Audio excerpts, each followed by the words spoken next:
Good evening, everybody, and welcome to the first monthly meetup of the year here at Expa Twitch.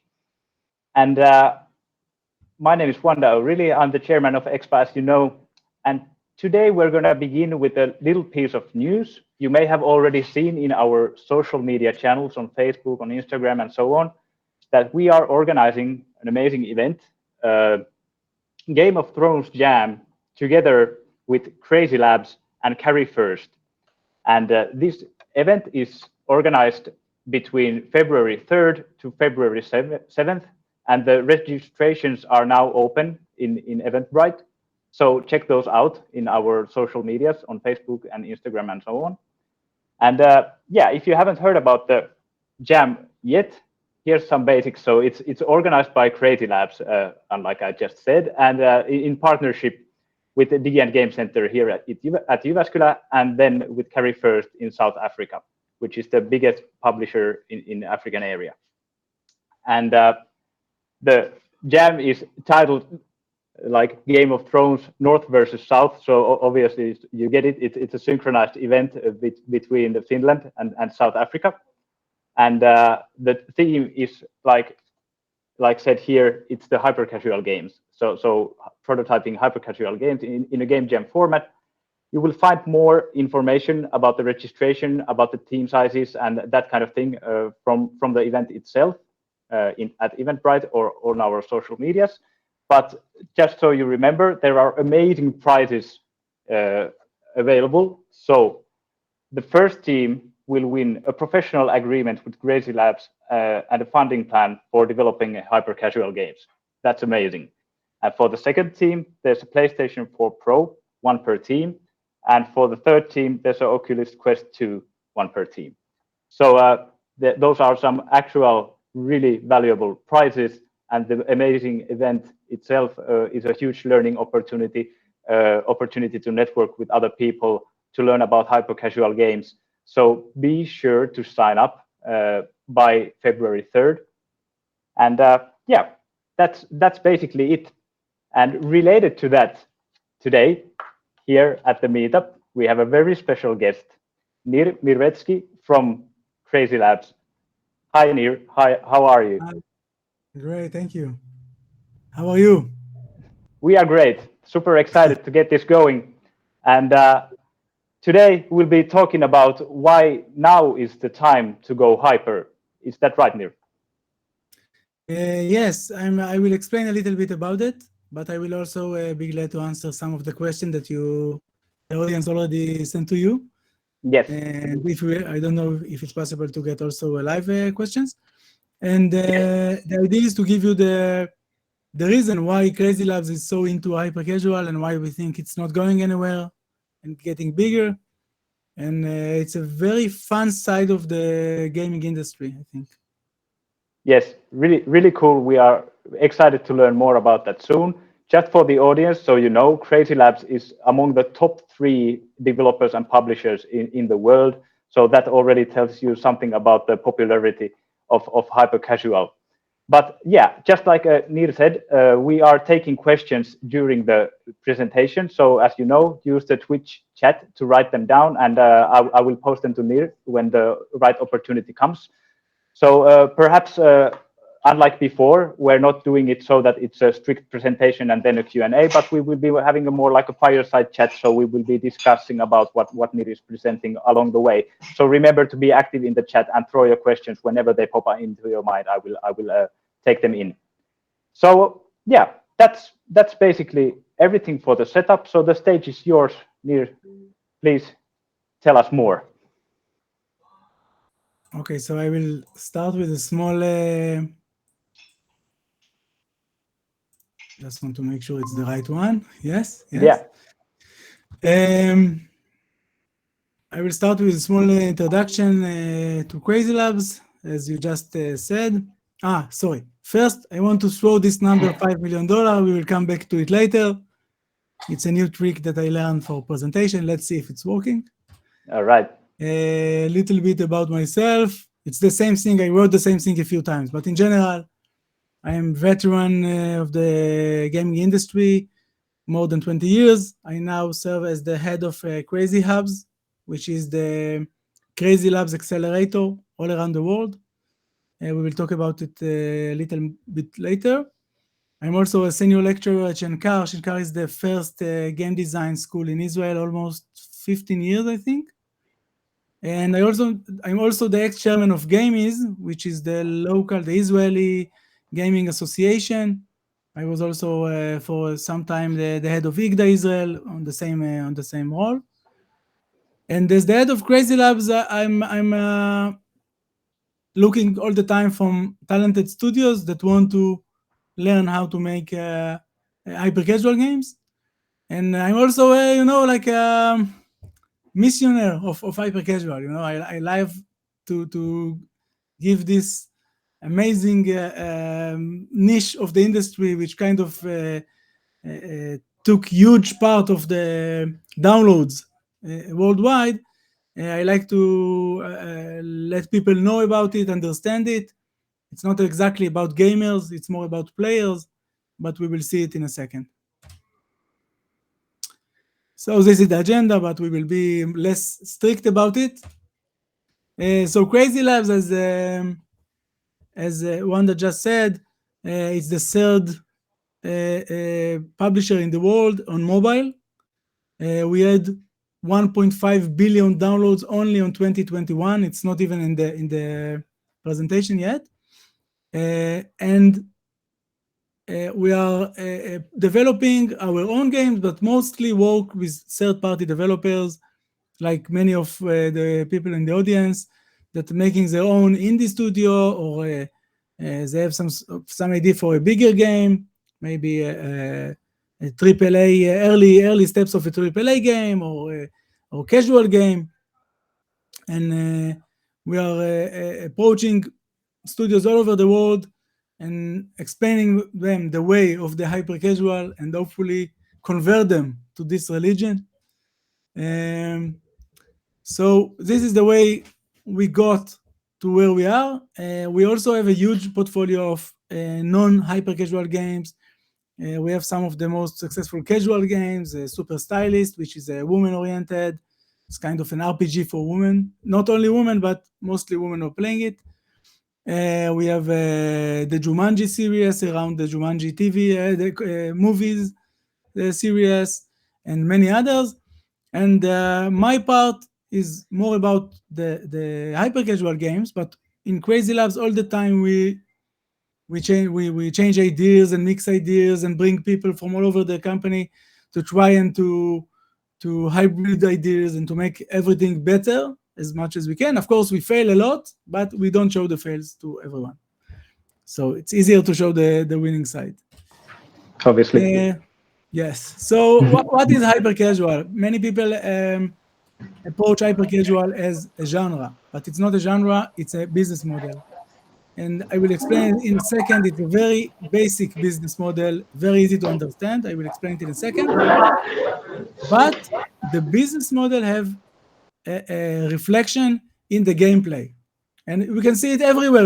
When you make an indie game, the indie part of it, it's kind of a business model. You invest your own time and money, and hopefully you will go to a niche of players that like your game, and you can become a millionaire maybe, but the passion is coming from making the game. In hyper casual, it's kind of the opposite. You want to make a game that many people will want to play. I will show you later maybe, but our top 5 games each have more than 150 million downloads. It's a huge number. It's very hard for the human mind to understand that 150 million people played your game. So how the game becomes so popular? First, it should be short, simple, and satisfying. Something that everyone could play, or most of the people could play. We want a mass appeal. If it's possible, we want to attract women and men and everything between. We want to use one finger mechanic, very easy to play. It should be fun for non-gamers too, satisfying, interesting, easy to play, not frustrating usually, easy to understand, easy to onboard, highly replayable. people should like to play the same level of even again and again, or there are many levels and they can play a lot of them. Easy to monetize, and when I say easy to monetize, hyper casual is mostly around video ads. You don't need to pay for it. There is no freemium part. You don't pay for content. The only thing that you can do is maybe watch more ads in order to get some in-game currency or in-game elements. So when I say easy to monetize, I mean that it must be level-based, because endless level is harder to control. Just a second. Sorry. No problem. Don't ever make kids. I'm joking. It's great. Easy to monetize. I say, so it must be non-endless. We should have something that we can give the players while they are playing, for example, in-game currency, or more lives, or a special weapon, or something that we can reward them when they are watching video rewarded ads. And it must be speed in production. It's the life of a hyper casual game are very short. We need to go to the top as soon as possible before we have clones and other people that just thought about the same idea. We can see it all the time. But in the same time, we want to be good. We want to make it fun. We want to maximize the amount of money that we make out of it while keeping it fun. Because if it will be less fun, less people will play it. They will play it for less time. They will watch less ads, and we will make less money. So it's kind of a equilibrium, maybe. What happened to the arrows? Okay. This was supposed to be a running GIF of some people putting something in the sand. So just a second, I need to close the door. No problem.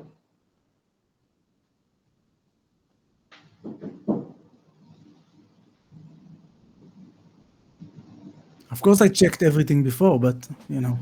Yeah, it always happens. So this was supposed to be a running GIF of some people taking some liquid, putting it in a hole in the ground, and this crazy foam is getting out. And it's a video that got hundreds of millions of views. Very short video, like 10 seconds. Yeah. And kind of reflecting everything that we need in hyper casual. It should be short, easy to see, hypnotizing people to watch it.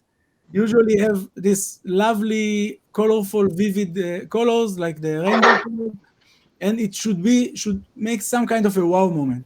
When you see this GIF, you see a hole in the ground and suddenly a rainbow is coming out. It's not something you expect to do and to see. And in these games, this is what we are usually seeing. Now I will show you a few graphs of why or how this amazing phenomena is getting crazy every year. I will go through it quickly. It's usually, I'm just showing you high numbers and telling you why they are high. But for example, in Google Play alone, more than 10.3 billion downloads only of hyper casual games. It's non-understandable term. As I said, more than 1.5 billion out of those are coming from Crazy Labs, but there are other hyper casual publishers, and of course other publishers at all that are publishing other games, which are obviously part of them. On the App Store, we are talking about 3 billion downloads. You should understand that hyper casual games, since they are not containing any in-app purchases and they are not costing anything, Apple don't get even 1 cent from those games. And today, if you just open now the iOS store, you will see that around 7 games out of 10 are hyper casual. So it's kind of a big window with all the best things that iOS can offer, but they only sell 3 out of the 10 products. So they don't like it too much, as you can guess. While in Google, it's the same situation, but Google have the Google Ads network, which make money out of ads, so they do have some kind of revenue out of it. All right. I will just go quickly through it, but games are during the COVID-19 games were one of the fastest growing category, along with books, social networking, news, education, and business. All the others still growing, but less than during the COVID, while games stayed almost with the same amount of growing during this time. So in other words, as all the gamers maybe know, when someone start to playing games, usually don't stop in a good way. Yes, I'm not talking about addiction. I'm talking about entertainment. I'm talking about culture. And when you learn how to do it, if it's my mother that is playing, I don't know, Candy Crush, or my daughter, which is playing many hyper casual games, when you start to do it, you can continue to get your content in the form of games. Mm-hmm. Again, some kind of 2020, 2021 comparison. More and more people are playing games, especially hyper casual games. Every year we have this discussion. Maybe this is the last year of hyper casual, but then the next year is even bigger. Here we have 4 examples from 2020: ASMR cutting, neon on, tie-dye, and paint it. All of them made more than 100 million downloads during this year. In May 2020, ASMR cutting was the most downloadable game in the world. And usually when we talk about mobile, if something is the most of the world, because when Yeah. we cut it to PC, consoles, and mobile, most of the consoles, or even all of the consoles owners, also have a mobile phone, and they are always also mobile gamers. And hyper casual is not only for gamers, so of course the mass appeal is huge. Yes. Another example of top charts games, of course Crazy Labs, but you can see other famous games. You can see Cube Surfer for Voodoo that was very successful. Subway Surfers, of course, one of the first successful runners after Temple Run, and many others. You can see Dr. Care and Tangle Master and Stake Colors. All of them are hyper casual games, and they are ruling the top charts. They are not there for a long time. Many of the games are coming for a week, 2 weeks, 3 weeks. Then they are going nowhere, going down the charts, making money. But usually people don't remember, I used to Yeah. play Dr. Care in the past. It doesn't matter. So the IP itself is not so important. The 1 week of satisfaction is what we want to make. And when we calculate it in general, hyper casual is 12.5% of all games installs worldwide and platform wide, and it's 5% of the revenue. As I said, we only make revenue from video ads usually, so it doesn't make the same revenue as, let's take for example premium games when you pay $60 per game, or free-to-play games where you can continue and pay for years even. So the monetization is different, but it's still very, very significant. Yes, and related to that, actually, there's a question from the audience about monetization. So basically, what kind of numbers do you need to monetize with ads? That there's an experience that it seems that it only works if your game is downloaded like 10 million times that the ad monetization works. Do you have any like threshold numbers or experience that you can share? Yes, well, it's easier than you think. A game could be profitable if the cost of marketing is lower than the money that you can make out of ads, of the ad monetization. Let's say even if this difference is 10 cents, okay, per install, and it's not easy to recognize a game that will be 10 cents per install profit, but you can recognize this. This is what the publishers do, not only Crazy Labs, all the publishers. But when we recognize it, we can take a lot of money, put on one side, on the marketing side, and make 10 cents off of each install. But we do have some kind of, I forgot the word, limit, okay, for example. And the limit is the amount of people that want to play this game, because it's easy to pay a lot of money for monetization, for marketing, but not always you can target a larger enough audience. So if your game could reach 10 million downloads, you could make $1 million if you make 10 cents per install. And if you can only make 1 million installs, you can make only 100,000 in those numbers that I just gave you, of course. Usually the profit is higher, and it's not always easier to make more downloads, but it's possible. So I think the important part is, does your publisher, and again, I'm plugging in Crazy Labs, but if your publisher can also support you if the game is not profitable enough for Crazy Labs, but it's still profitable enough for you. So let's say you make a game that only make 1 million downloads. For Crazy Labs, it's small money. It's not paying the electricity bill. But for the developer, it could be tens of thousands of dollars a month. So we have this solution we call PFA, Publishing for All, where we move most of the activity into automatic activity. The developer works with the automated activity and some help from us, and he can still publish his own game, make a lot of money for his studio, while Crazy Lab don't need to invest all the time she invests in a $100 million downloads game. Yes, so in that way, it's scalable, basically, for the needs of the developer. Yeah. Of course, some games are not profitable, and we don't have anything to do with it, but to fix it. We try to fix it, but after a few fixes, we quit. But if we continue all the way, and you already have a game that passed all the tests on the way, and sorry, I want to add some light so I will not vanish. And the game is still profitable, but not enough, we do have a solution for that too. So the threshold is wider on some games, but of course, most of our successful games, we aim to make them a top chart game. We aim to be number one. Usually we succeed. Sometimes we end up on the top 10 only. But when a game reaches the top 10, you also get a lot of native organic installs.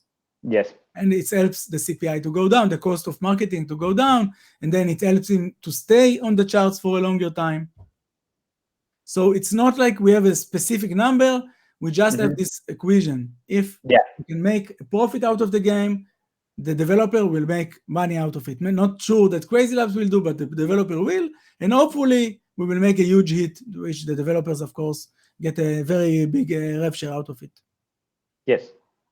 And if I may, my understanding is that as a publisher, you test what the install price will be with this CPI test. So basically, see that how much the install costs when you target it into some kind of a test audience or so. But what is the procedure for estimating or evaluating the potential reach of the game that you talked about? That it's such a big deal that does it reach 1 million or 10 million? Sure. Or 100 so, million? In a coincidence, I have a slide exactly for that. All right. Let me find it. Oh, I can use this one. So this is kind of the flow of a hyper casual game. Of course, a good game go all the way. A game that fall in the middle. And it's not true to say a good game, because what makes it a good hyper casual game is that it finished all this flow. But it may be a great game, but not enough to hold only from ads. So we start with a pitch. Someone send us a studio, send us a pitch, a PDF or Word, or we are not racist. We can get all the formats, and we check it. And if we think it's a good idea, we say it's a good idea. Maybe we have some notes. Maybe we can say, don't use zombies. Zombies don't work so well on hyper casual. Let's try, I don't know, animals maybe, or unicorns. Always work pretty good. And I give you some notes, and you fix your pitch, and we say, okay, let's go, let's do it. Then we can go to the next test. Until a few months ago, we did something that's called CTR test. We don't do it anymore, so I will just pass on it. So we do a CPI test. A CPI test, as I just said, we want to know what is the cost per install. And it's very easy. You send us a 30-second video of your game. It could be even a fake video, because you can do some of it on Unity, some of it on After Effects or on Blender. Just make it look like a real game. We put it as a video ad on Facebook or TikTok or Snap or both or all of them, and we check how many people installed it, how many people click this ad. Okay. Yeah. And we calculated the how much money it costs. Let's say we are putting $200 for this test. If 200 people install it, it costs $1 per install, very high. Mm-hmm. If 1,000 people install it, then it's 25 cents per install, which is much more interesting as a CPI, and it gives us the estimation that this game could become a hit in the future. It's not a promise, but it's better than if we get a high CPI when it doesn't have a chance, almost doesn't have a chance to become a huge hit. So if the CPI is okay enough and we think it's promisable, I don't know if you can use this word, let's say. Yeah.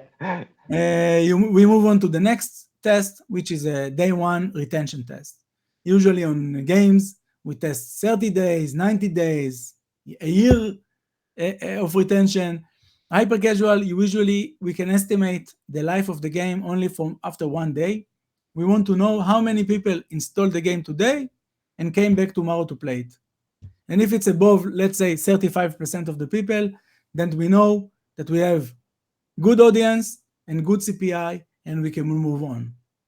Yes. The next test, it's a day 7 ARPU test. ARPU stands for average revenue per user.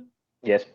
It's not exactly true because we are only checking a week, so it's the average revenue per user for a week, but we know how to calculate also the long run for 30 days and more out of those 7 days. And we put ads in this phase. We add ads to the game, and we see how many ads people are watching. We estimate how much money we can make after it, and then we check. We take the CPI, take the ARPU, and see the arbitrage between them. If it's positive, we are moving on. If it's negative, something is wrong. Of course, for each step, we can make more iterations. We can try to change the video. We can try to put the ads in a different location. We can put some more challenging level that the ad will give you some, I don't know, power up. We can do some stuff, of course. We use all of our experience to do it with the developer. And hopefully we pass the ARPU test. And now we are getting exactly to the previous question. Yes. The scale test. The scale test is taking the ARPU version, and instead of putting, let's say, $1,000 a day to check the ARPU, we are taking as much as money as possible to market the game, but checking the CPI all the time. I will explain a little bit because the audience is more knowledgeable than the regular audience. I can explain it a little deeper. For example, let's say we are using Facebook. Okay, Facebook network. So Facebook network is everybody knows. They know everything about us, and it's help them to target the audience. So let's say this is a game about motorcycle. They will target people that like motorcycle.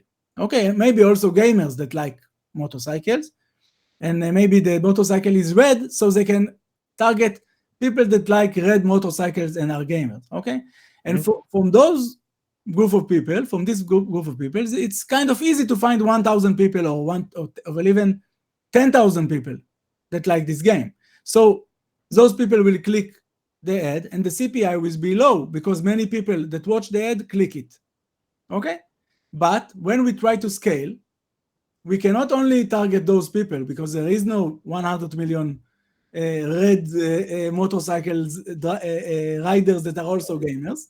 Yes. Maybe there is, but unlikely. Not all of them on Facebook. Yes.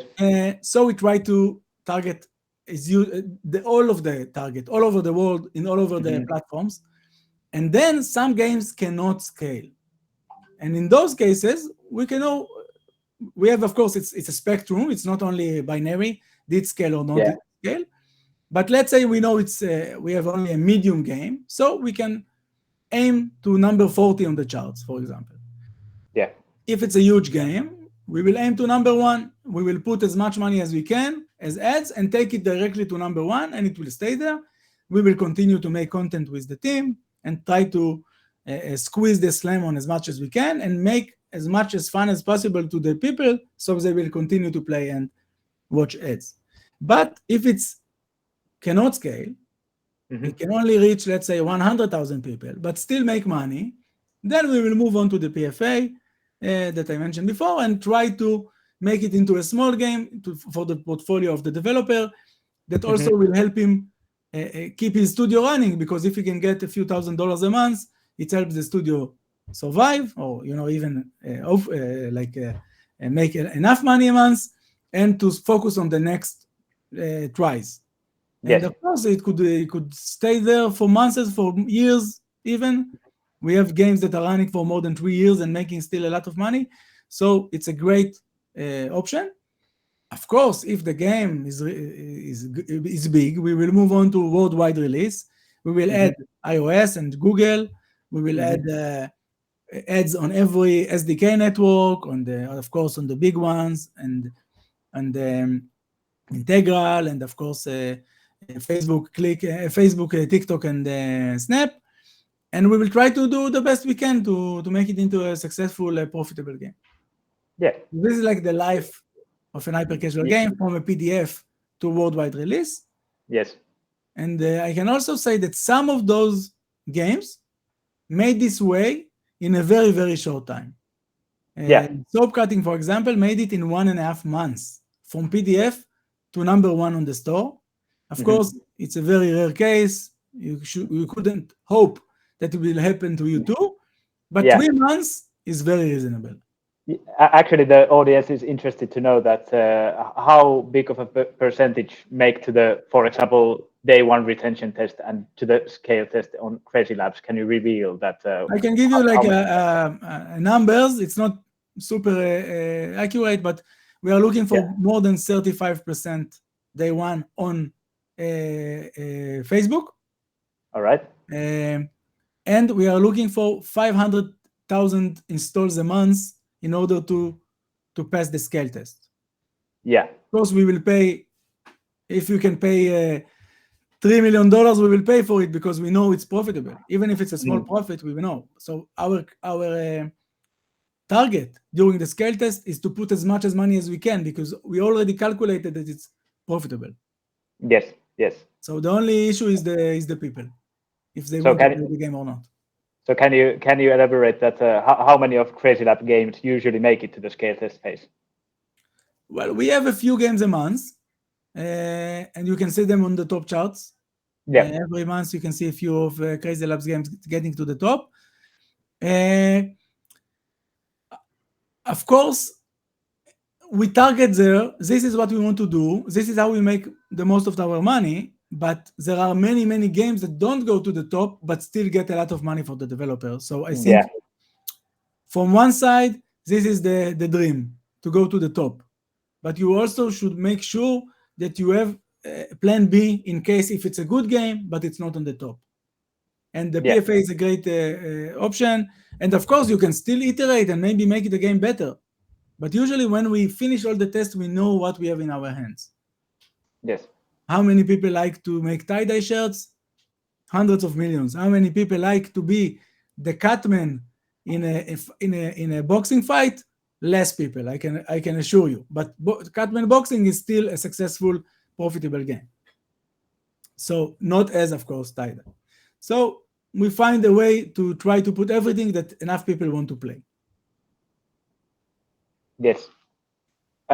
So yeah, another like a number related question is that how many daily players do you need to make a profit with hyper casual? Is there like a threshold value to this? Well, again, we count. I can take the scale as an example. We want 500,000 installs a month. So let's say it's not 500. Let's say it's 600. It will be 20,000 a day. Yes, 20,000 a day.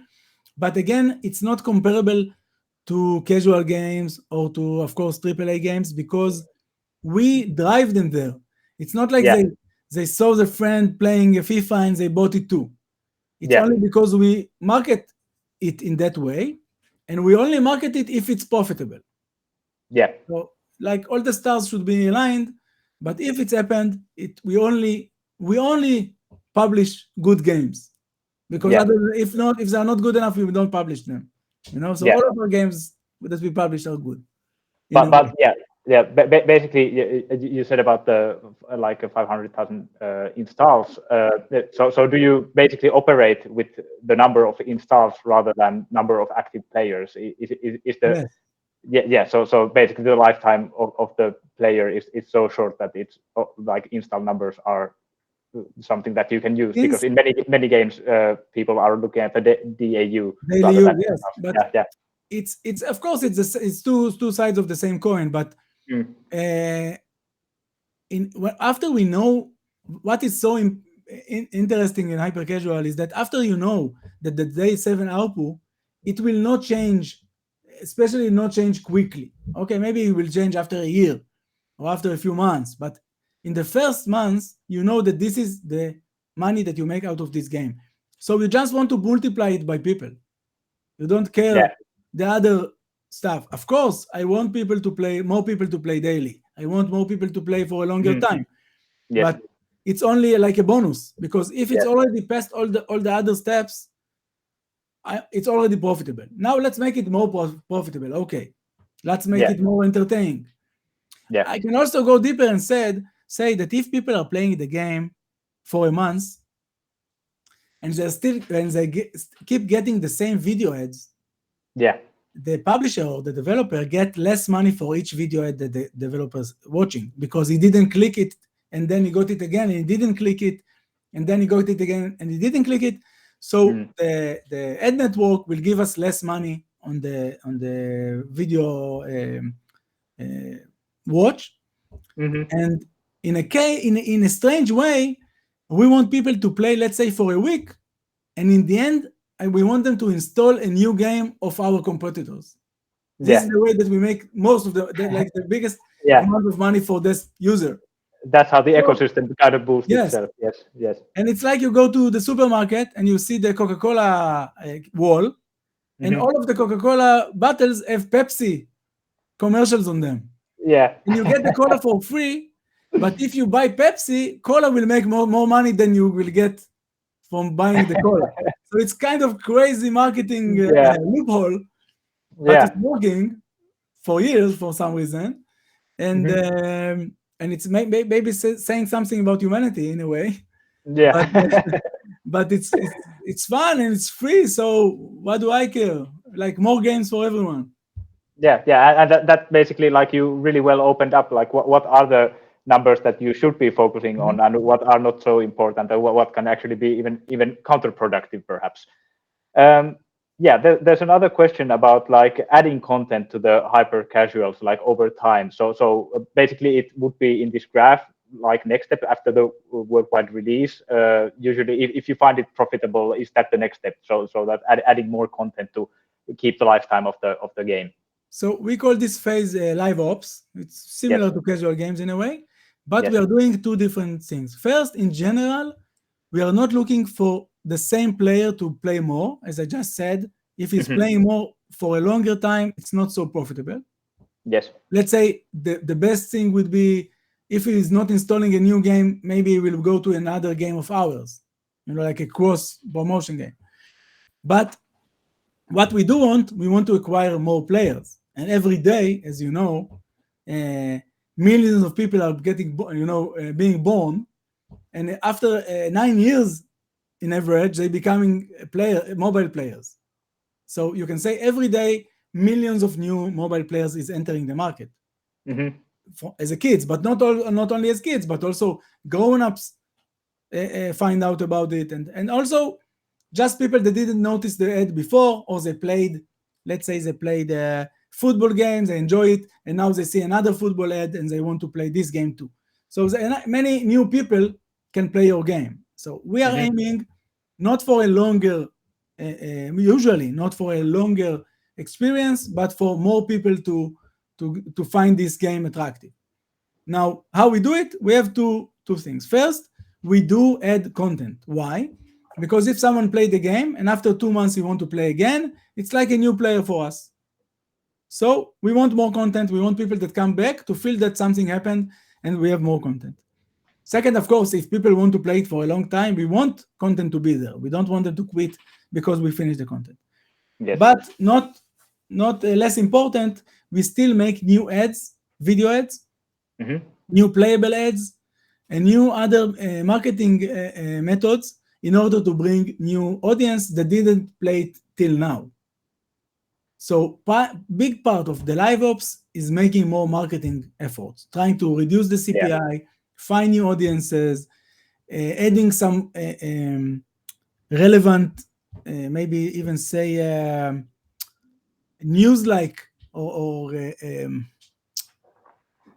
I would say adding memes, adding some stuff from the news. Let's say there is elections in the United States, so maybe adding Trump as a colorful character, maybe adding the Olympics, maybe adding, Wordle, everybody knows Wordle. Yeah. Wordle, the game. So now everyone is using Wordle in their video ads. Even if it's a tie-dye game, they show you that you can paint a Wordle on the game. It's not sure that you will find it in the game, but new video ads will use it.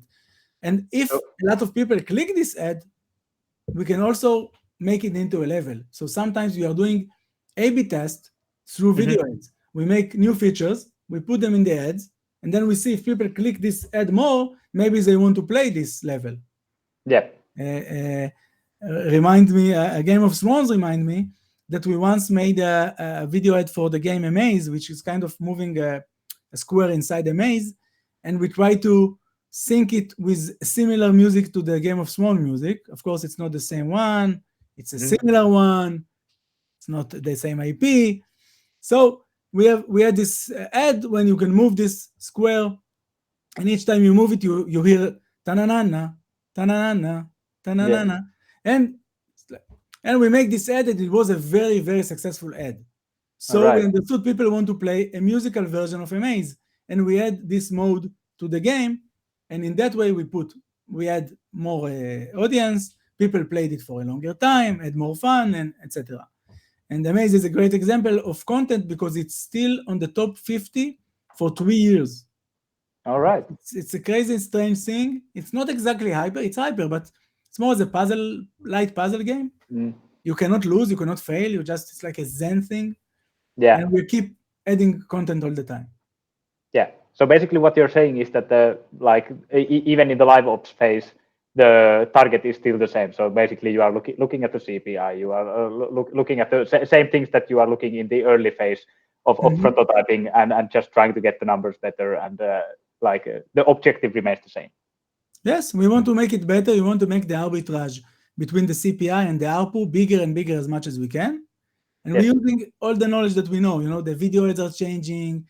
You obviously see a lot of ads on the mobile, and you can see there's kind of trends. Sometimes we are using Siri voiceover as some kind of annoying voiceover on the video. It was very popular a few months ago. Sometimes you're using black and white colors because it's very popular. I don't know why. People are crazy. I don't know. But we find trends and we try to use them for our marketing plans. Yes, and this is something that I've spotted. So keeping up with trends is probably something like a special skill or a special interest that you need to have as a hyper casual designer. Would you say that? Yes, and I think you can divide it into two kind of trends. All right. The first trend is the hyper casual current trend. What kind of mechanics, what kind of themes, what kind of gameplay, everything related to the game itself. It's changing all the time. The art style, I can say that in the last few months, the production quality of the art got much better than a few months ago, and of course even a year or more ago. And the hyper casual players learn to like also better graphics. In the past, they only liked it's not exactly not good graphic, but it's like a old-fashioned graphic, or let's say non-gaming graphic.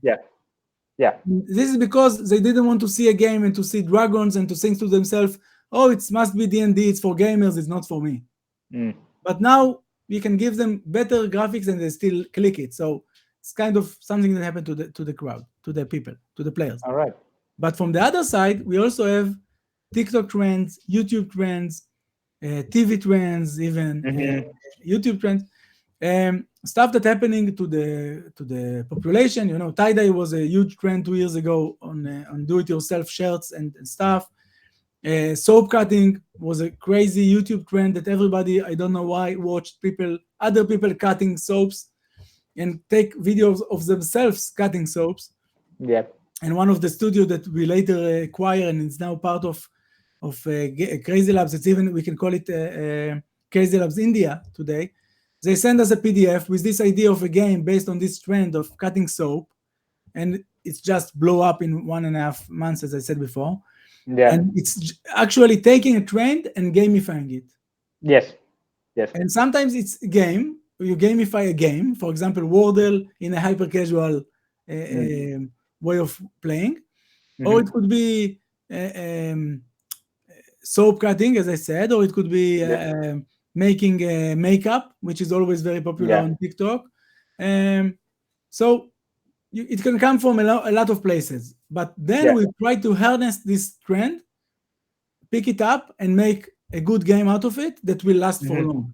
Sometimes we think that we see a trend, we jump on it, and until we finish the game, the trend is already over. For example, Squid Games was a huge hit all over the world. Yeah. And you can see many hyper casual games based on Squid Games. Of course, there was some IP issues and stuff. And someday Apple announced that they are not allowing any more Squid-based games and took them from the store immediately. Now, it's not a democracy. You cannot vote against it in the Apple Store. So immediately all those games got lost, and people that invested a lot of time and money in making those games just lost it. So sometimes it's also important to know if this trend is also a long-term trend or long enough in order to make it a successful trend. Yeah. So, okay, understanding trends is one thing that you need to know as a hyper-casual designer, but are there any other skills or features special to hyper-casual designing that you would list?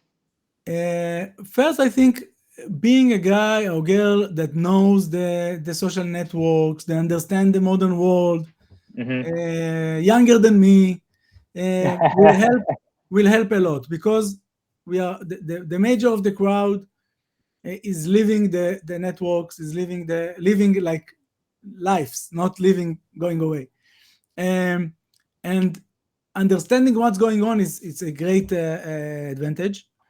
Another thing that we need to do is not to get emotionally attached to your prototypes.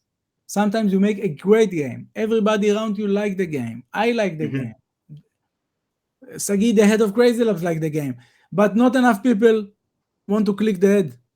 And then we just need to move on. And it's happened a lot. Most of the time you fail. And you fail with a great game. You see the colors are great. The theme is amazing. It's very fresh. It's using a squid. Everything is okay. But people don't click it. Not enough people click it. And we try to fix it. We change the color. We change the camera angle. Change the mechanic. Change the character. Nothing helps. We need to move on. So you need a good stomach. It's not like a huge stomach. It's not like AAA. You invested 3 years and then you throw it away. But usually it's a few weeks. But this is something that you need to know. And you should also know how to work in parallel on a few projects on the same time. We are starting to send the pitch. In the same time, we are testing a CPI test for a game that already approved as a pitch. The same time, we are testing an ARPU game for a game that already passed CPI. So there are always different games in the pipeline, and we are working with many small studios, even one-man show studios, two-man show, 3 people, and they know or they learn on the way how to divide the work between them. So there is always something to do. Not to, of course, they can go to sleep and the weekends, but where they go to work, they have something to do always. And always something in the pipeline for the next adventure. And also, I didn't say it, but we are also supporting with funds all this funnel. So when you're making games, you get money for the test, you get money for passing tests, and of course you make your own kind of business model, your own business plan in order to your studio to do it sustainably, to make enough money for of course for yourself, also to make some money on the side for fails, for people, for weeks that you will not succeed, but you can still be a good studio and also have the chance to become a huge studio if one of the game will become a success. Yes. So it's not an easy way to build a studio, but it's a very fun. It's have a good chances of success, especially if you get more experience. Just think about it. To make one AAA games, you need a few years. Yeah, obviously. In 3 years, you can make, I don't know, 200, 300 hyper casual games. Think about how much experience you get. So it's not the same revenue, but you don't need to share it with 600 people and the publisher. And well, you need to share it with the publisher, but not as much as you share it in AAA or in indie game. So, of course, the stores, and there are a lot of steps on the way that take some of the profit. So, in a way, it's a way of living to make hyper casual. In a way, it's like making startups, a lot of startups.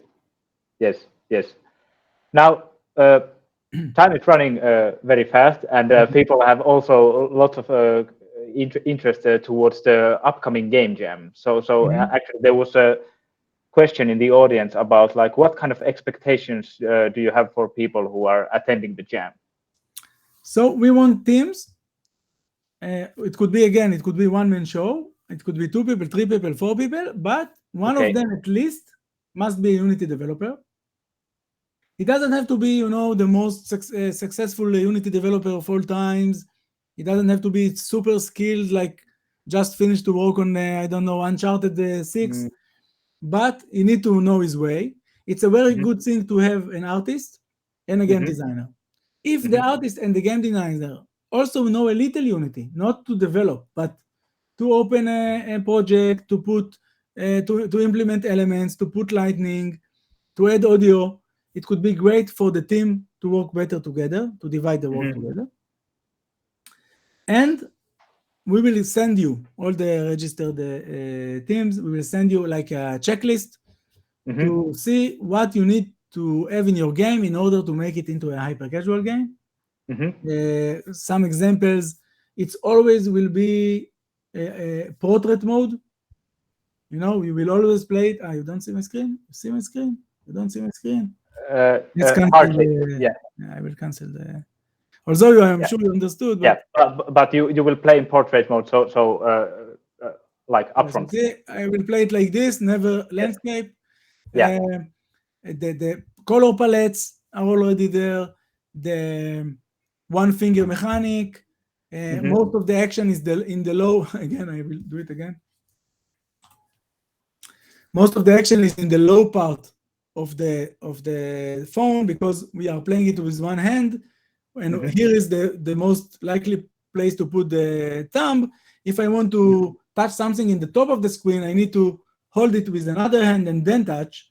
And this is not an hyper casual game. Usually, I'm imagining in my head someone driving the subway, holding the pole, with one hand and playing with the other hand.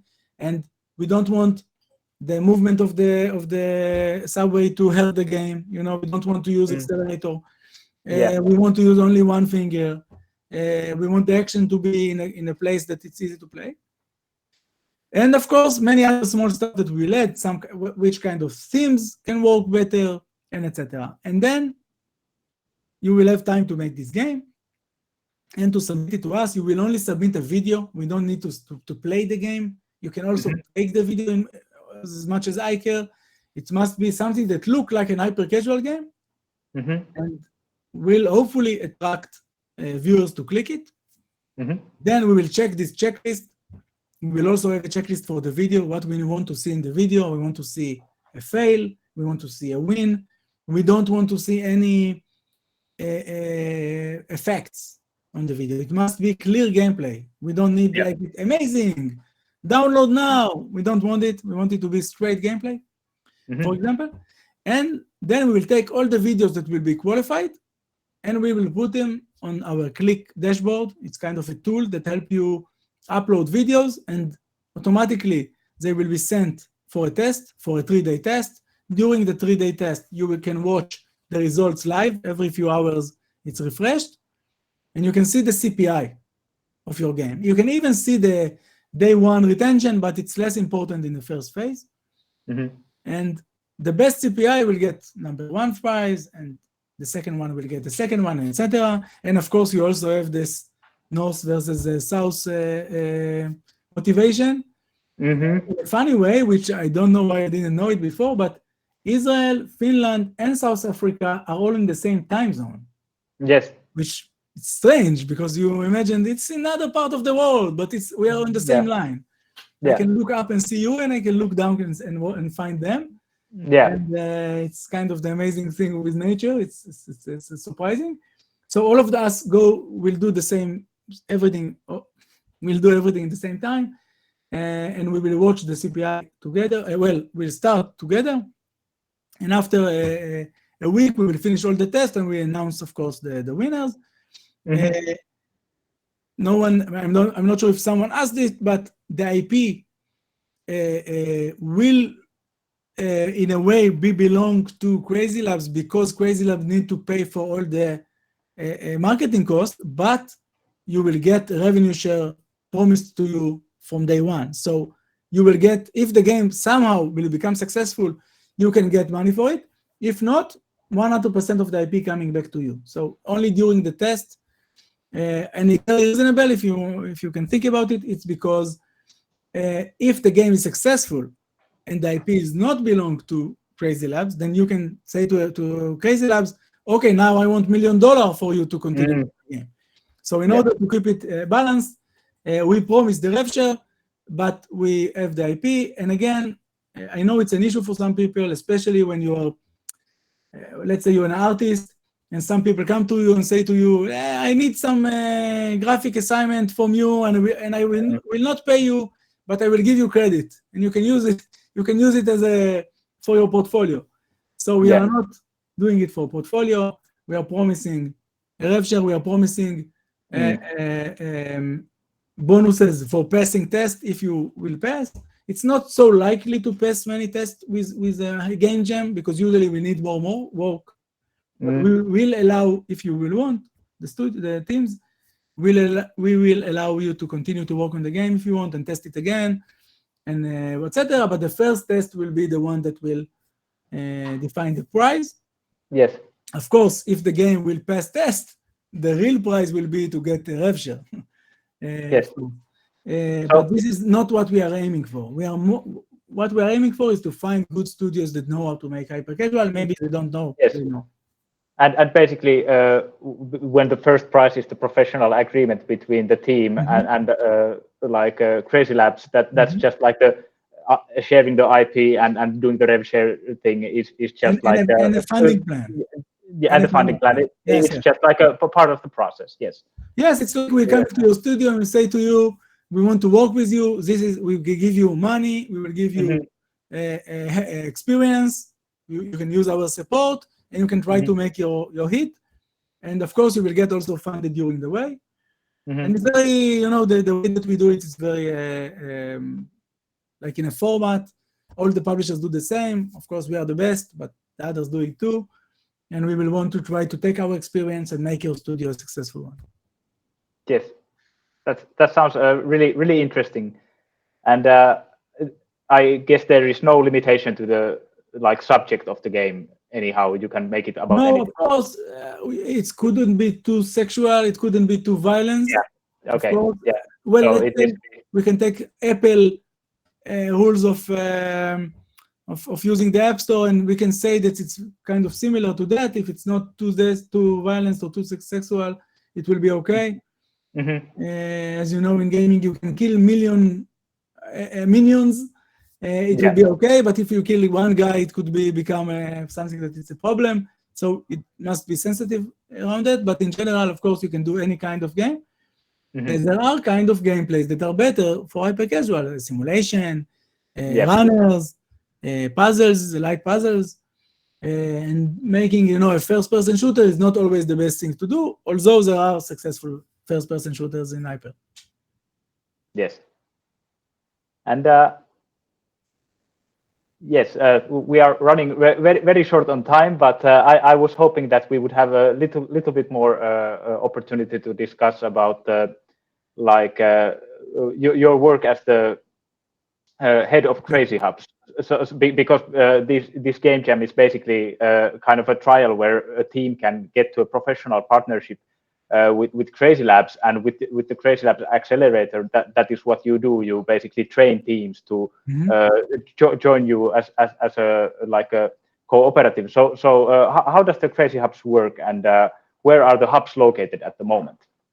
So now we are running 6 different hubs concurrent.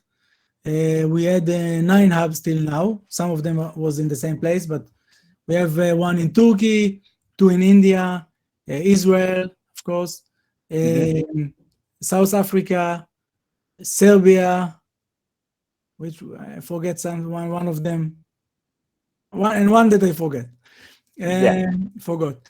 And one of the reasons for making this jam is to try and see if we can also find, I will try to say it, Yuvishkal talent. Yes, I said it correctly. Yeah, Yuvishkal talent. Yeah. Talent, yes. And if we will find enough, maybe we could open a hub there. It was kind of a joint venture with Wanda and her team, and we try to think how can we prove to ourselves, to Crazy Labs, director, as that it's worth the trouble. So we said, let's make a jam. If we will see a few interesting things, we can say, let's invest in it and see if we can make it out. As I said before, the Crazy Hubs are kind of a 3 months, 4 months program that takes teams that have at least 1 Unity developer. Of course, they need to pass some qualification, but it's very similar to the game jam in a way. And they take them into a 4 months process where they learn weekly many lessons from the top talents of Crazy Labs and also from other teams, how to make the best hyper casual game, how to harness trends, how to embed notes and feedback, how to do everything around it. And some of the teams even publish a game during the hub. We had at least till now we had 9 cycles. 4 of them got a game released, and a few others are still working on it. So maybe in the next time you talk with me, I can say 8 of them released a game.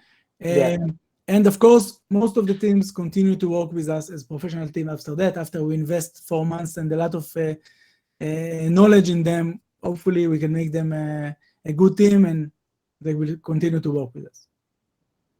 So this is the general idea. We are talking about physical program. We are, of course, finding a place. Maybe it will be the open space of. Sorry, you can complete me. The game center here. Yes, sorry. Yeah.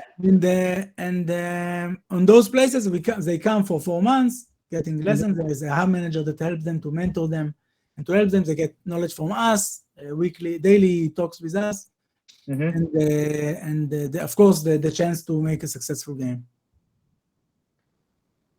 They are also getting monthly payment. It's not exactly a salary because we are not taking them as a professional team, but it's kind of something to pay for rent and food, and kind of a scholarship. Let's call it a scholarship for the time of the hub. And after the hubs, they get money from the fund. So it's a different kind of funding, but it's still a good payment system.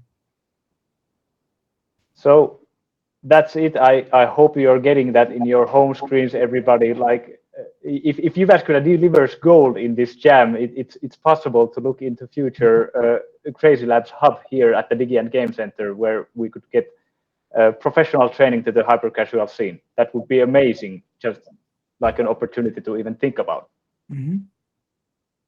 So we of course know that Finland have some of the greatest talent of the world in gaming, but not specifically on hyper. Maybe we can find the part that do hyper as good as they do casual and mid-core and AAA games, and take it forward. Yes, it's funny that Israel is coming to teach in Finland, but Usually it's the other way. We bring people from Finland to speak in our conferences. But somehow, I don't know, the Israeli mafia got this niche of hyper casual, and we are somehow very good in it. Yeah, and it's all about sharing the knowledge and sharing the fun. Yes, yes. Oh, okay. I believe we are running out of time, so we don't have any more room for more questions. But I hope this clarifies a lot of your interests about the game jam, about hyper casual scene, about Crazy Labs as a company, about the crazy hubs that they do. Thank you so much, Nir Miretzsky, for joining us. It was an awesome pleasure for us, and looking forward to the jam. It's only like a little bit more than a week from now. It's true. See you there. Yeah, and wish you a good night, everyone else at home as well, and see you in the next Expa meetup with the audience on February 22nd, if I remember right. And notifications to your social medias and other channels are coming up when we confirm the time. But yeah, that's everything for now. Thank you so much, Nir. Thank you, Crazy Labs, and have a good night, everybody, and keep playing hyper casual. Bye. Yes, bye-bye.